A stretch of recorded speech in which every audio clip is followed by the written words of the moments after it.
За хичээлдээ эргээд тавтаа морилоо. Одоо бүгдээрээ нэг сонирхолтой цагуудыг хамт өнгөрүүлэх болно. Бүгдээрээ тайлбар руу орж байна. Энэ хүртэл ажиглалт яагаад чухал вэ гэдгийг ярьсан. Энэ ур чадвараа үргэлжлүүлэн хөгжүүлсээр л байх болно. Харин одоо тайлбар гэдэг хэсэг дээр ирээд байна. Ажиглалт нь энэ хэсэгт юу байна гэдэг бол тайлбар нь энэ ямар утгатай вэ гэдэг. Ажиглалт хийж байхдаа та нар Библиэс өөр зүйл рүү хандахгүй. Тайлбар дээр бол өөр номууд руу хандах болно. Майр Йосеф хоёрын гэрлэлтийг үзлээ гэхэд бид 1-р зууны гэрлэлт ямар байсныг мэдэхгүй. Үүнийг мэдэх нь чухал боловч бид мэдэхгүй. Олж мэдхийн тулд бусад номуудыг сөхөх хэрэгтэй болно. Авраам хэсэг газар худалдаж авдаг. Тэр үүнийг яаж хийсэн бол бид өнөөдөр газар авдагаас л шаал өөр.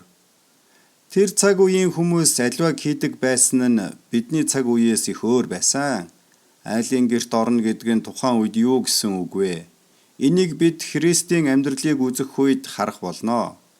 Байшин нь ямар байсан бол тэд байшингаа биднийхээс огт өөрөөр барьдаг байсныг ойлгох нь яагаад чухал вэ? Бид болохоор иймэрхүү зүйлсийг төдийлөн тоодоггүй. Энэ мэтчлэн цаг үе гарал үүсэлтэй холбоотой олон зүйл байдаг. Таньж мэдээд эхлэх үед бичээсийг ойлгоход илүү амар болдог. Фарисей гэж хэн бэ? Фарисей болон Садукай хоёр ямар ялгаатай вэ? Зелот гэж хэн бэ? Тэд ямар учиртай хүмүүс юм? Гэх мэтээр судалж байгаагүй учир олон асуулт байгаа. Херод хааны хувьд тэр яагаад тийм чухал байгаа юм? Бүтэн зууны туршид тэр хамгийн чухал хүн байсан учраас тэр зууныг түүний нэрээр хүртэл нэрлсэн байгаа. Яагаад? Шинэ гэрээг ойлгох ойлголттой маань холбоотой учраас энийг мэдэх нь чухал юм. За ингээд бид тайлбар дээр ирээд байна.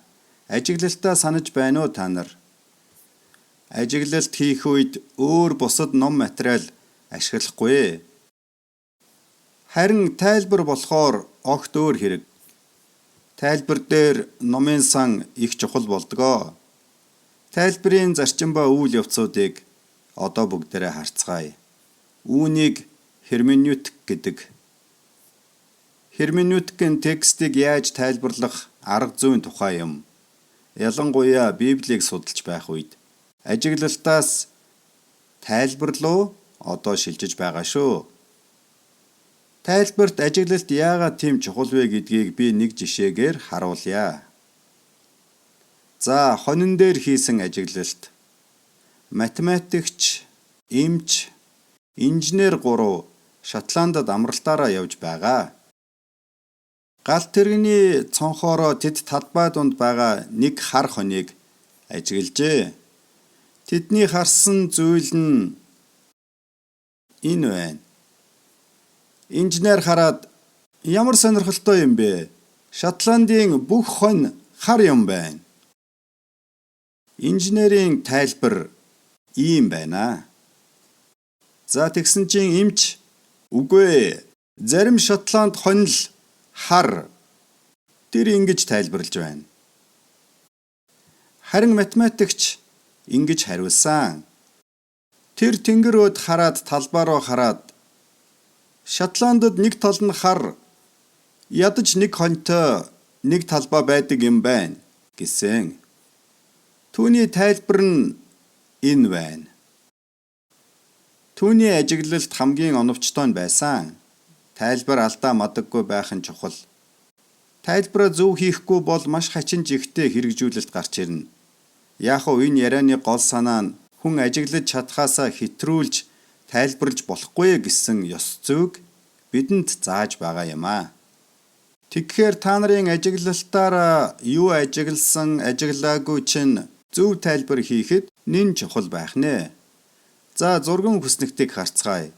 Хүснэгт олон янз байдаг. Энэ бол янз бүрийн нохоонуудын хүснэгт байна. За энэ бол өөр нэг хүснэгт. Олон зүйлийг деталийг нэг хүснэгт дотор багтаадгаа. Хүснэгт нь давуу талуудтай. Өөр нэг хүснэгт байна. Хүснэгтийн мөн чанарыг харцгаая. Номын хүснэгт гэж юу болохыг харцгаая. Номын хүснэгт нэг иймэрхүү харагданаа. Гэхдээ бид номын хүснэгт өнөөдөр хийх гээгүй байна. Харин бид Библийн хэсгүүд дээр хүснэгт хийж үзнэ. Дараа нь Филемон номын хүснэгтийг хийн. Нилээн хэдэн ишлэлтэй. Библи дотор бүлэггүй 5 ном байгааг та нар мэдэх байх. 1-р бүлэг гэж ярихгүй. Филемон 12-оос 14 гэвэл бүлэг биш, харин Филемоны 12-оос 14-р ишлэл гэсэн үг. Обадиач мөн адил. Бүлэг байхгүй, ишлэлүүд байгаа. 1-р Коринтыг харцгаая. Оршил хэсэг. Тэгээд дүгнэлт хэсэг мөн байна. Эхлээ тэр чуулган доторх хагарлын тухай ярьдаг. Энэ нь эхний 4 бүлэгт гардаг юм. Тэгээд тэр үргэлжлүүлэн Сахилга батын тухай ярьдаг. Энэ хоёр хэсэг хоорондоо хамаатай. Дараа нь тэр чуулганд тулгардаг бэрхшээлүүдийн тухай ярьдаг. Сахилга батгүй учраа асуудал бэрхшээл тулгарна гэдэл ярьж байгаа. Энэ хэсэг дээр нэлээд цаг зарцуулж байгаа. 16 дугаар бүлгийн 9 үүнд зориулагдсан. Номын талаас илүү хэсэг нь гэсэн үг. 16 дугаар бүлэг дээр тэр асуудлын үр дүнгээр үүссэн зүйлсийг жоохон ярьдаг. Одоо хагарал харцгаая. Эхлээд хагарлын тухай яриад тэгээд тэндээсээ Сахилга батыг гаргаж ирсэн. Та нар дунд хуваагдал байх ёсгүй. Хуваагдвал шүүлт ирнэ. Эхлээд хуваагдлыг тодорхой болгоод шийдсэн. Тэгээд 3 төрлийн нөхцөл байдлын тухай ярьсан. Эдгээр нь садарлал, шүүхтэлцэх, завхаарлууд юм. Энэ асуудлуудыг хөндөж ярьсан. Би юу хийж байна? Номын хүснэгтээр дамжуулаад би та нарт маш чухал материалыг ойлгоход чинь тусалж байна. 1-р Коринт нь 16 бүлэгтэй маш их материал. Зохиолч юу гэх гээд байгааг ойлгоход чинь би тусалж байгаа юм. Бэрхшээлтэй асуудлыг харцгаая. 5-6 асуудал байгаа. Эхнийх нь гэрлэлтийн тухай, тэгээд эргэл зүйтэй зүйлсийн тухай, тэгээд эмэгтэйчүүдийн өмсгөлийн тухай, тэгээд эзний зоогийн тухай, сүнслэг билгүүд мөн хавчлагын тухай байгаа. Энэ бүх асуудал нь тухайн чуулганд байсан учраас Паул хөндөж байна. Сүнслэг билгүүд рүү очие. 3 бүлэг нь сүнслэг билгүүдийн тухай байгаа. 1 ба 12 дугаар бүлэг теологийн яриа байгаа. 2 ба 13 нь сүнслэг билгүүдийн тал дээр ямар хандлагатай байх ёстойг ярьж байгаа. Тэгээд хэрхэн ашиглах талаар 3 зүйлийг хэлдэг. Бид яаж хэрэглэх ёстой тухай юм аа. Ингээд эмх цэгцтэй болж байгаа биз дээ. Тэгээд 13 дугаар бүлгийг харуул сүнслэг билгийн талаар хандлага байна. Энэ нь теологийн ярианы агуулга дотор байгаа юм. Тэгээд бид 12 дугаар бүлгийг цогцлбороор нь харнаа. Сүнслэг билгүүдийн теолог байгаа. Тэгэхдээ танилцуулга бас байна. Сүнслэг билгүүд биднийг нэгтгэдэг гэж байна. Тэгээд билгүүд ялгаатай байдгийг тайлбарлаж өгсөн. Дараа нь түүнийг бидний биетэй зөөрлж байгаа. Тэгээд хэрэгжүүлэлт өгсөн. Ингэж бүх хэсгүүдийг нэгтгээд харахаар зохиогчийн бодол санаа яаж өрнөж байгааг бид харах боломжтой. 15-аас 26 дугаар ишлэлээр заах гэж байгаа бол агуулгыг нь ойлгох хэрэгтэй шүү. Зөвхөн дараа нь юу гэж байгааг хараад зогсохгүй, өмнө нь бас юу гэснийг харах хэрэгтэй. Агуулгын хүрээнд эдгээр ишлэлийг заах хэрэгтэй. Энд маш сонирхолтой харьцуулт байгаа. 13 дугаар бүлэг нь сүнслэг билгүүдийн талаар ямар хандлагатай байх тухай юм. Хайр илүү давуу, сүнслэг билгүүд нь давуу биш. Тус бүрэн гарчигтай. Би юу хийж байна? Цогцлбор бүрт жижиг гарчиг өгч байна. Цогцлбор бүрийг ойлгоход минь тус болно. Цогцлбороор нь судлаад үзвэл доторх деталууд нь тодорхой болно.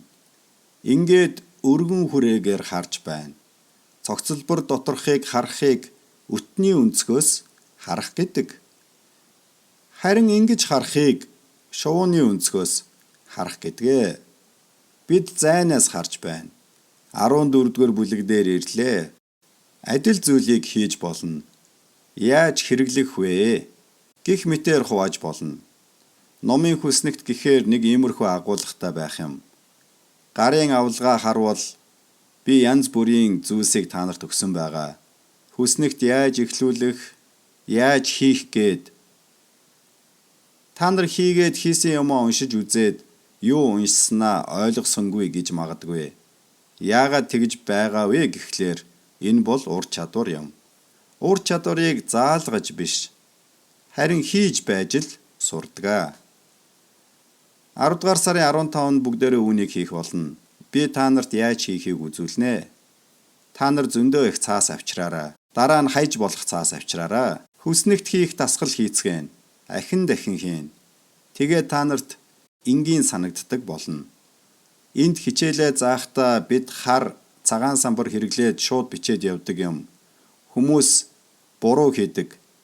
Би тэгээд очоод засаж залруулж өгдөг. Энэ нь болж байна, энэ нь буруу байна гэд тэгээд давтаж хийж байгаад бүгд сурчдаг. Бид хийж байж сурна. Хэлийг ч гэсэн тэгжил сурдаг. Зөв буруу ярьж байж л хэлийг сурнаа. Буруу ярих үед өөрхөн засаад өгнө. Тэгээд баг багаар сайжирсаар сурдаг. Гэхдээ олон удаа алдаж байж л сурдаг. Алдах нь зүгээр шүү. Та нар эхэндээ хэр сайн байх чинь надад чухал биш. Та нар Бурхны үгийг агуулгын хүрээнд харж ойлгохын тулд номын хүснэгт хийх чадвартай болоосоо л гэж хүсэж байна. Энэ зорилтын төлөө урагшлах болно. 10 дугаар сард хэсэг сураад дараа нь 11 дугаар сард дахиад хэсэг сурнаа. Тэр болтол бууж өгөхгүй байх хэрэгтэй шүү. За түр баяртай.